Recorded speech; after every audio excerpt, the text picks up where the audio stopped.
Today we are speaking to Roland, the founder of Kokomo coffee in Estonia, in Tallinn. We are in his shop, in the roastery.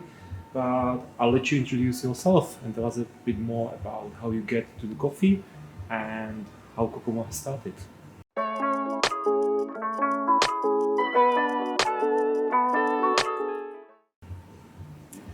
Welcome to Tallinn, Estonia. If you like our capital, so it's nice weather. Caught us on right time. So everyone's on vacations and a little bit off mode here in Peninsula, as we are in this kind of a new location, hidden part of Tallinn and a little off road.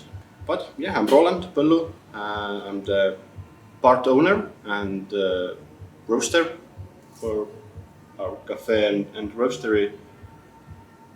And the other part is my wife. So it's a family business which we run. Good. Two of us from time to time. We have had different locations, different helpers, baristas. But as time flies, things move and things change.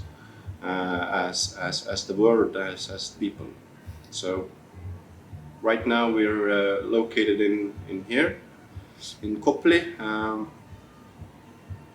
So how did you start it with specialty coffee? What attracted you to this wonderful world? Specialty, yeah, that's the world, coffee world. Yeah, I already in my high school summer jobs and side jobs was the first serving cafes in Old Town, a lot of tourists and so on. So there's in Old Town there's one place called Kehrvider, one of the oldest cafes in their Old Town. And by that time, like 20 years ago, it was kind of a new thing for making cappuccinos and lattes and latte art and these kind of movements. There wasn't very many espresso machines. Mostly the coffees were imported from somewhere. So that house was roasting themselves and doing stuff.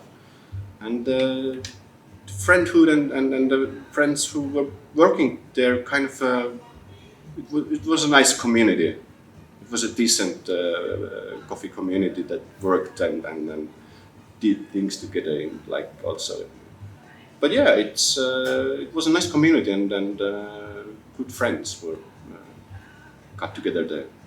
So we were making like inner circle latte art competitions and so on. So it was a new thing. Nobody knew about it. So if somebody make a leaf or something, it was wow.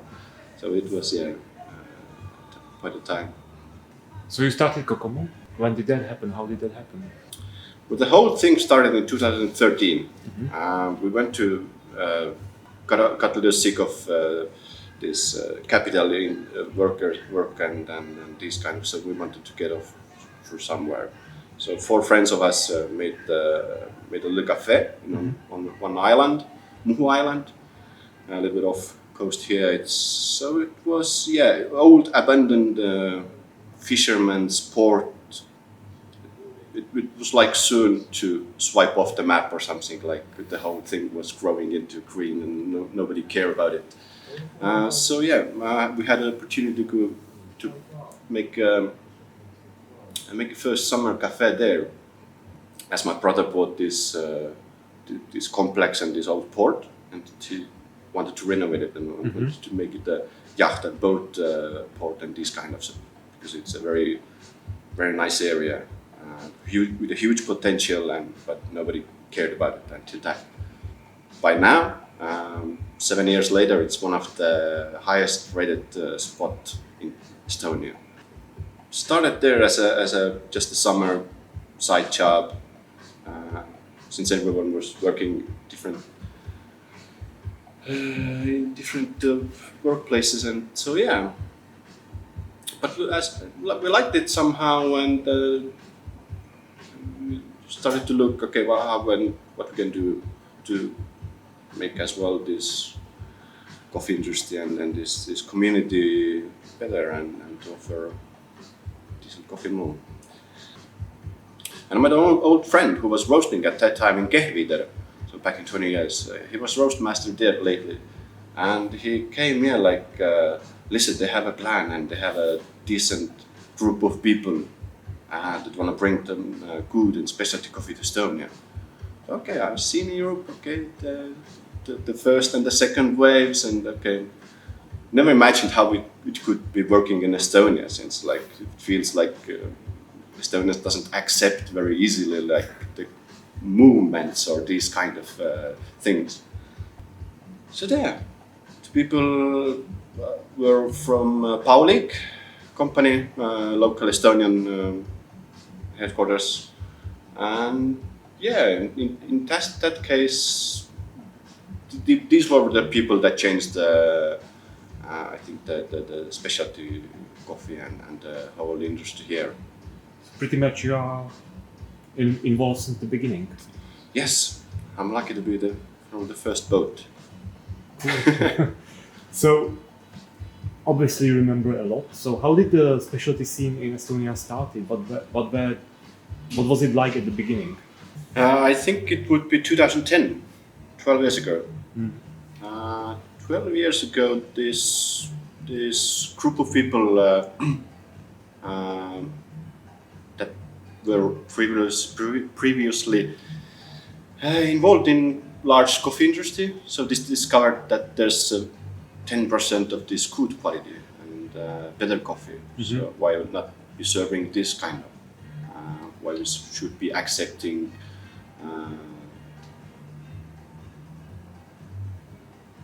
this mass coffee or these commercial coffees that doesn't taste so good and doesn't feel so good. How do you think it evolved? Like, what differences when you compare it to the present time, and then what differences do you see? Now and then, well, back at that time, well, people really didn't care about what kind of flavor should or does coffee have. I mean, everyone was looking at coffee and caffeine like a really hard kick and this taste that would stay your mouth for hours. So introducing this new kind of floral and fruity notes, people like were first like a little bit scared maybe. But by the time some of them got used to it and so used to it that they couldn't drink any other coffees anymore. So that was like two group of people usually, and it's kind of this until now. Some people are drinking regularly and can't drink any commercial coffees. The other ones are just accepting what it is and just what's on the market for quick grab. So would you say that people in Estonia that they are looking for quality coffee, like that the demand or the desire for better coffee is increasing, or the customers of the specialty coffee, if they are increasing gradually? I've seen a little bit of changes in past 2-3 years.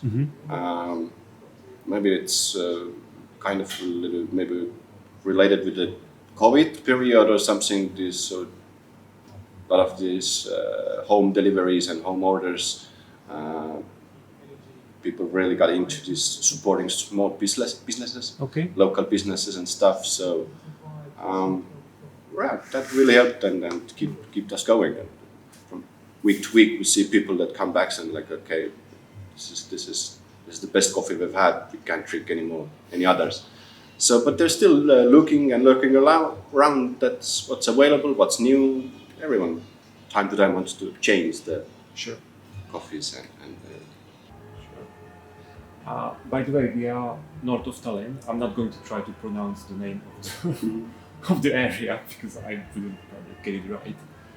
But anyway, you told me that this area used to be quite underdeveloped. Also, there was a high criminality, but you've got your roastery here. We are in the area where there is a lot of fresh new businesses, restaurants, and it's looking really nice. And you also said you and your brother, you did the thing with the port.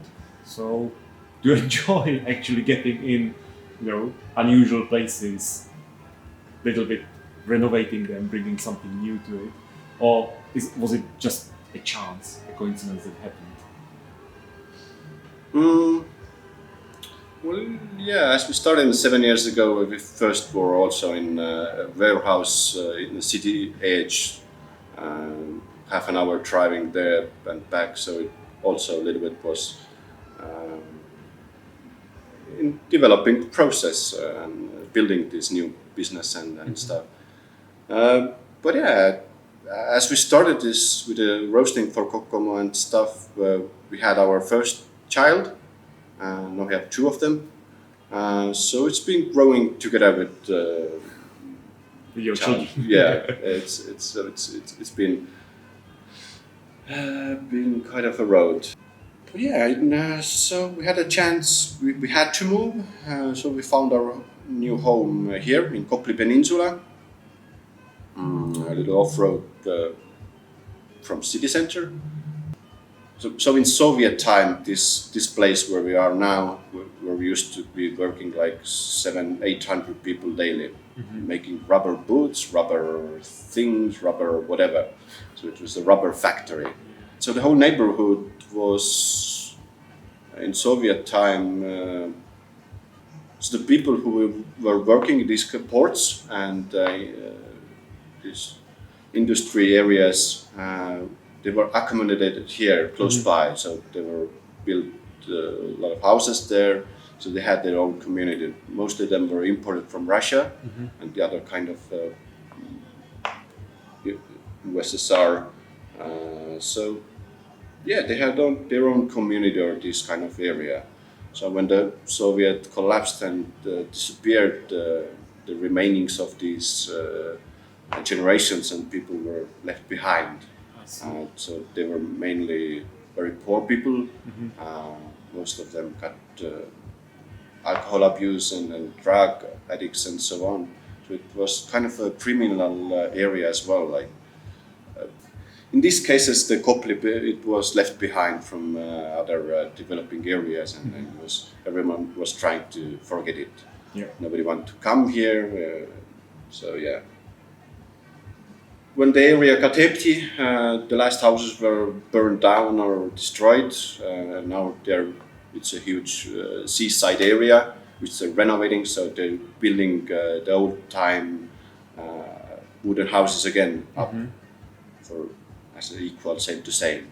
So it's a very very nice and very decent area. It will be one of the top places probably in Tallinn soon. But it will take time. Of course. But do you think that you coming here, the other businesses that are here, you show me the restaurant around the corner, like it seems like a really nice area. So do you think all these types of businesses they have the role or the strength to actually improve the area as well? Well, 3 years ago when we came here, there was nothing. All abandoned, all robbed, empty. Steel was thrown out everywhere to make some money from iron, and so it was kind of unimaginable that how this place gonna go working and how this community gonna come here and grow if you had this kind of if the environment and people around it are a little bit not so into it. So we moved here to Kopli with our family.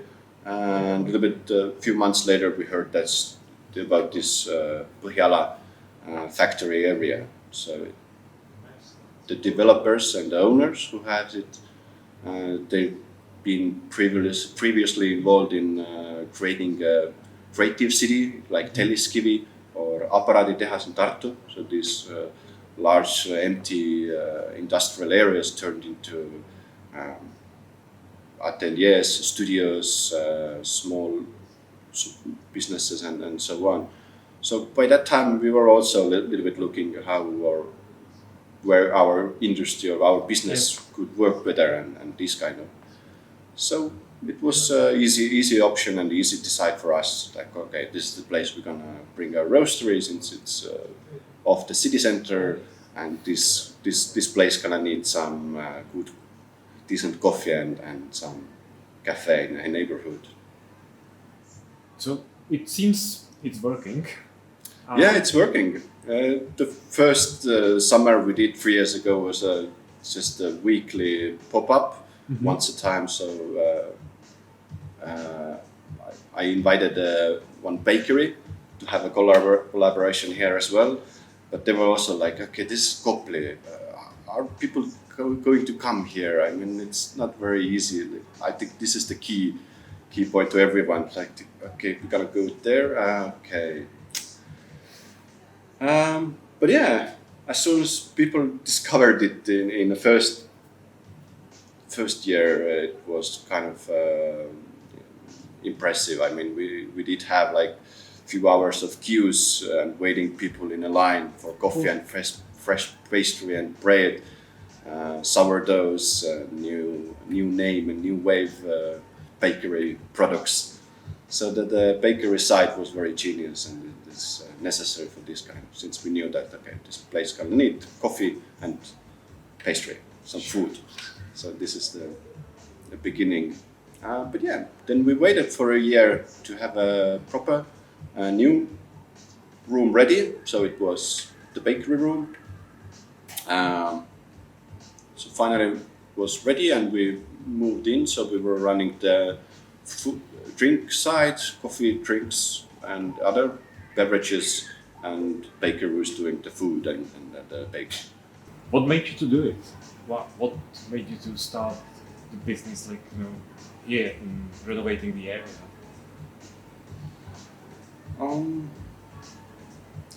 I could not imagine I would be making business already in developed areas or this kind of. So it's rather growing with the community and this movement. But yeah, I think the main motivation was, okay, we can bring the business next to our home, to our be nearer kids and stuff. So as kindergarten is also here, so we have everything that we need here in a few hundred meters nearby. It's been a little bit easier growing with the business and children and this, especially in past 2 years when the situation hasn't been so easy, but still. As well, we like the community and the people who are behind this complex and this Põhjala factory area.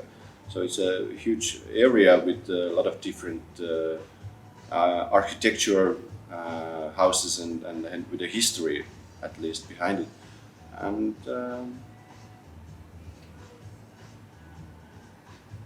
I think as well the opposite look for this area. I mean, when you come to this courtyard here, it's not something that you would be expecting if you are looking around and just wandering. And yeah, so in this case, we like these explorers and this. The channel and the podcast is called Coffee Heroes. So I'm asking people and the guests, who is your coffee hero? Coffee hero.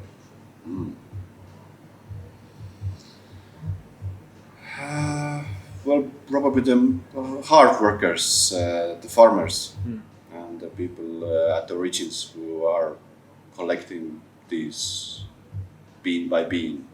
Yeah. Yeah, I think these are the heroes. So I like my grandfather to be a hero. So yeah, my grandfather passed away a few years ago, but before that he was almost 40 years making honey in our countryside. He was beekeeper, so we always have had honey on our table. But since he passed away and we had to buy honey from market or from other places, we suddenly discovered that why. And in this case, we have the hives, we have everything. So so it was up to me to take the level on. So I'm a third year beekeeper. Really? Yeah. So How do you like it? very much.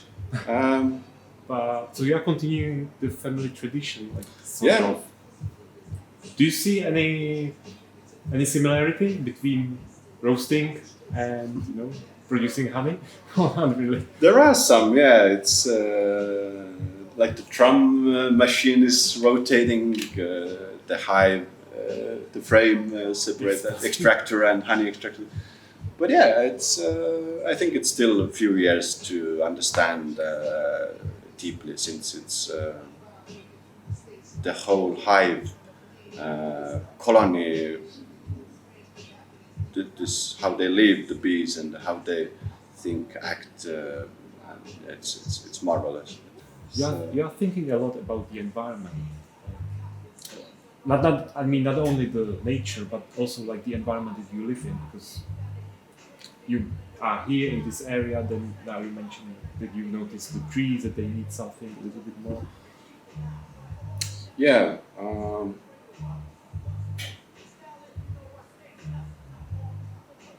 Hasn't been easy way of at the same time to produce coffee and have this environmental background. Okay, you know that this 1 kilo bag will end up soon in a garbage or wherever. So that's why we also like to keep low stock and pack as less as possible. So the whole 5 years which we have been roasting, we've been delivering weekly to restaurants, cafes in big jars and canisters. So the packet coffee, it was necessary. I think we, in these 5 years, we hope to have been very, very green and environmental friendly business as possible. Thank you so much, Roland, for speaking to me about Kokomo, about bees, and about even specialty coffee in Estonia. It was a pleasure, and I hope that all will be better and better. Thank you.